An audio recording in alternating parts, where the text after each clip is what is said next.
morning, everyone. My name is Jasmine Chavez, and I am the Virginia LULAC Deputy Director. I'm also founder and former president of the McDaniel LULAC Collegiate Council in Westminster, Maryland. I graduated from college 2 months ago. I received my BA in Political Science and Spanish. Thank you, thank you. I currently work at Benach Colopy, LLP, an immigration law firm in Washington, D.C. as a paralegal. I'm honored to introduce our next spotlight speaker. She is a community college professor and served as Second Lady of the United States from 2009 to 2017. During the Obama administration, she advocated for military families, community colleges, the fight against cancer, and the education of women and girls around the world. Today, she continues her work teaching English at Northern Virginia Community College and is traveling the nation to help elect her husband, Vice President Joe Biden, to the presidency of the United States. Ladies and gentlemen, Dr. Jill Biden.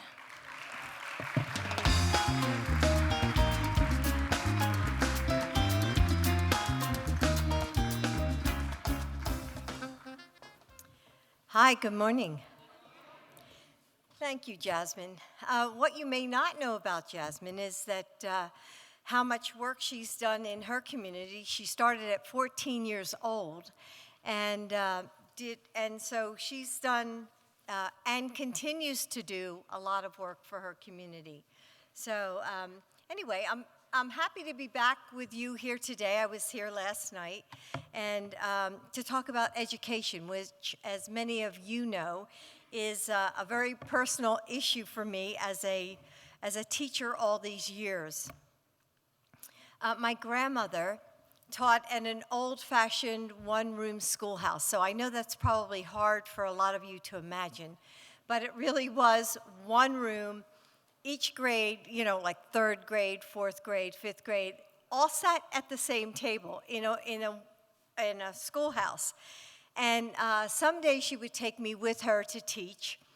And she had, it's just like you see on TV.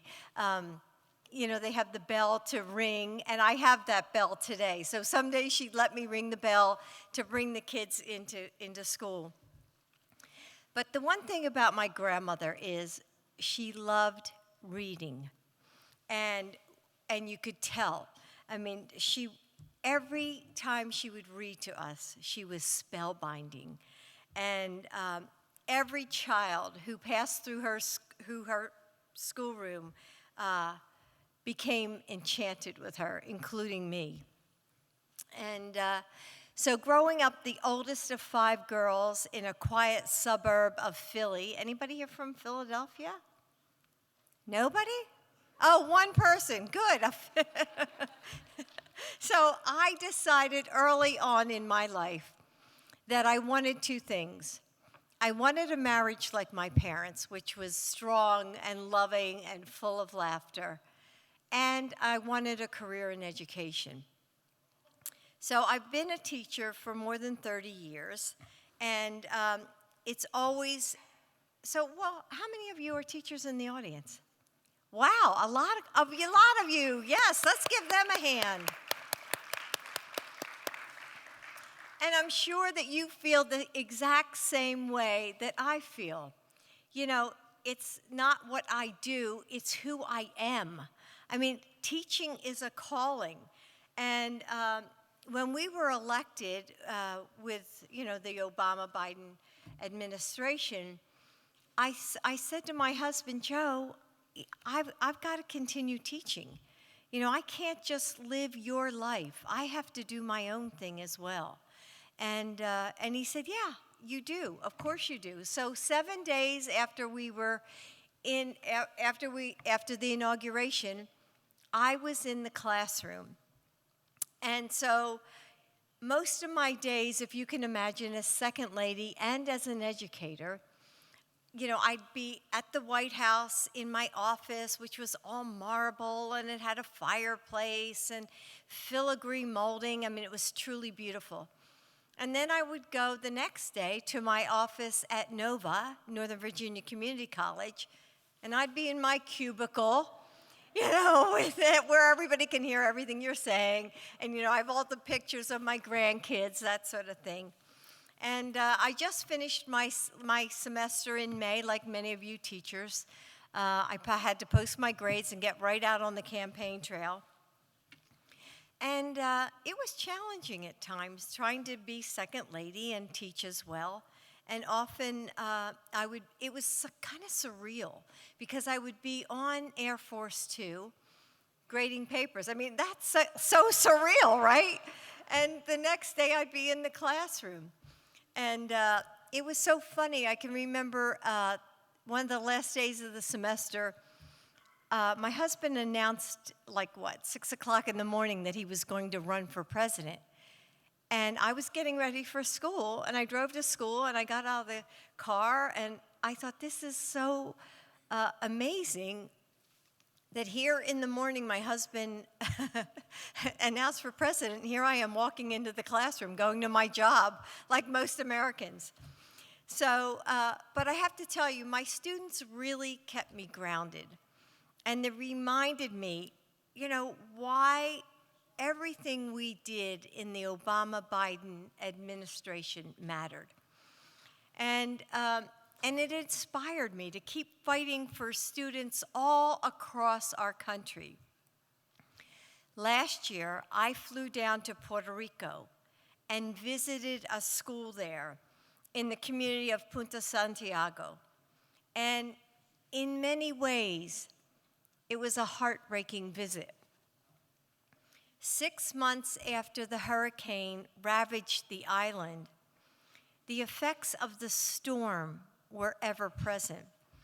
And the schoolyard there was filled with debris. And most of the kids, their buses were destroyed. They were flooded out.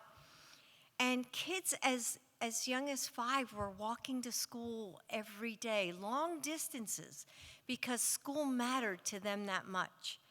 And their school day ended early because they didn't have electricity, and the cafeteria couldn't serve lunch.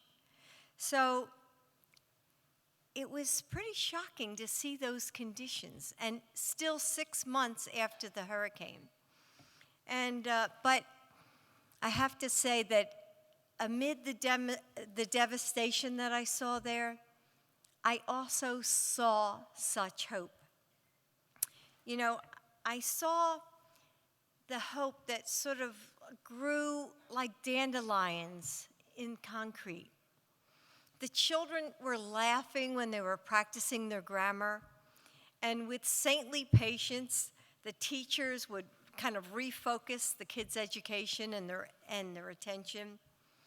And what they did was, you can imagine that the marks of the water, because the water was so high, the teachers pasted flowers so that the kids couldn't see the watermarks, and, helped them to forget some of the trauma of what they'd been through. And the families felt like they had been forgotten, but yet they kept fighting for education. They kept showing up for the kids. The school, deficiencies and all, was a sanctuary for those kids. And they had faith that if they kept fighting for their community and for their children's educations, it would be worth it in the end. Education is so profoundly optimistic. We help students discover the strength that has always been inside them. We take the best of what humans have to give, lifetimes of knowledge and wisdom and craft and art, and we hand it over to the next generation with the hope that they will continue to build and make our world better. It's a conversation with our past and our future selves, a way of looking at things and saying, look what we have done. Now, what will you do with it? In September of 2015, President Obama asked me to serve as honorary chair of the College Promise campaign, an effort to make 2 years of community college free for hardworking students. This effort continued after the administration ended, and now it's in 400 communities in the United States. Thank you. A few years ago, I had the chance to visit the Adamson High School in Dallas to launch the Dallas County Promise campaign. And I can't tell you how amazing it was for these students to know, they had dreamed they wanted to go to college, but they couldn't afford it. They couldn't afford college. So they kind of put their dreams aside. But because of the Dallas Promise program, they were suddenly able to go to college, and they found new promise.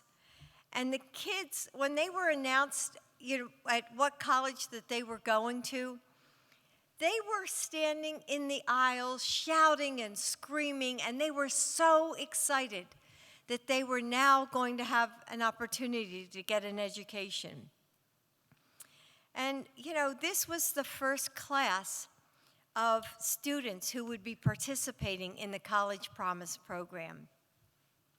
So this program offered college credits to high school students as they transferred into community college. So they could earn up to 60 college credits before even walking through the doors of a community college. That joy, that opportunity, that chance at an education for everyone is really why we're here today. And that's why what LULAC has done in this space matters so much. You fought segregation. In fact, you won the first major victory against a separate and vastly unequal education system with Mendez versus Westminster. No, I should be clapping for you. Generations of Latinx and all students of color benefited from that decision. You created the little school of the 400, which would become the blueprint of Head Start. So you all know what Head Start is. You created National Education Service Centers. You fought for funding for Title I. You brought the Dreamers together and fought for their rights to safety and education. And I know that you will never stop working to build a better education system. But you also know you can't do it alone. We need leaders who have a vision for a better path forward. We need education policies that come from classrooms, not boardrooms. And that's what I keep saying to Joe. We have to listen to the teachers. His program is so teacher-centered. I don't want our teachers to be talked down to. I want them to speak up and their ideas be heard.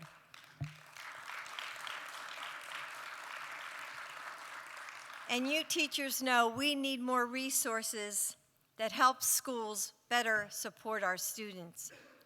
We need to invest in our children from birth so that regardless of their zip code or their race or their parents' income, they can succeed in tomorrow's economy. And I'm so proud of the plan that my husband Joe has put forward. And I'm proud to say that he is and has listened to educators across the country, because I talk to him every day.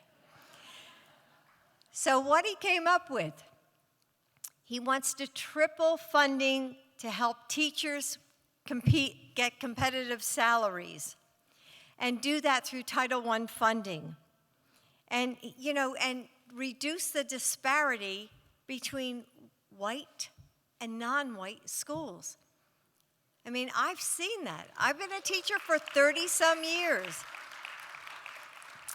And as president, Joe is going to promote greater diversity by recruiting more teachers of color. I feel like you guys already know what we need. And he recognizes that and this is a big one, that 1 in 5 American children faces challenges, mental health challenges, but very few get help.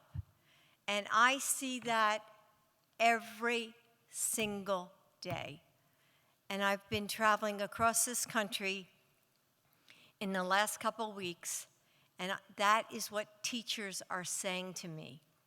Jill, we need more help in the mental health space. I see that. I see that in my own students. I see their cries for help, and it's something that we will make a priority. And that's why he's going to double the number of psychologists and school counselors, nurses, social workers, and other support staff. And you know this, we need to start education early.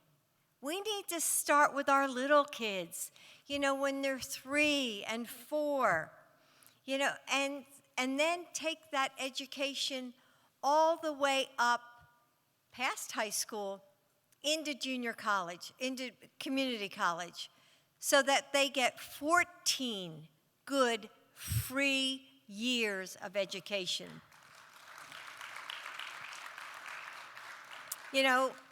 As you know, this issue is personal for me. And I know it has to be personal for you, or you wouldn't be sitting in these seats. And that's especially true of all the Latinx community. As the fastest growing demographic, your success is success for us all. When we invest in Latinos, we all reap the rewards. And when I was in Puerto Rico, the children told me that after Maria, they worried a lot about their safety. Like anyone might, the families were worried about what might happen. They didn't have street lights. They didn't have electricity. So none of the street lights were on. So the parents didn't let the kids go out to play because they were worried about them. You can imagine, that's how you would feel as parents. And after, the kids were stuck in their houses for weeks. And one of the little girls said to me, Dr. Biden, she said, you know what I miss the most? And I said, what did you miss? And she said, I miss seeing the stars. And that said so much, just that sentence. But violence was not what happened. Instead, the families in those communities joined together to protect one another, to provide each other with support. They picked up debris. They helped rebuild the homes there. They made sure that the playground at the school was cleared so the kids could play. It's on all of us to fight this fight. It's on all of us to speak up for what's right, to take this moment, this chance, and change the world.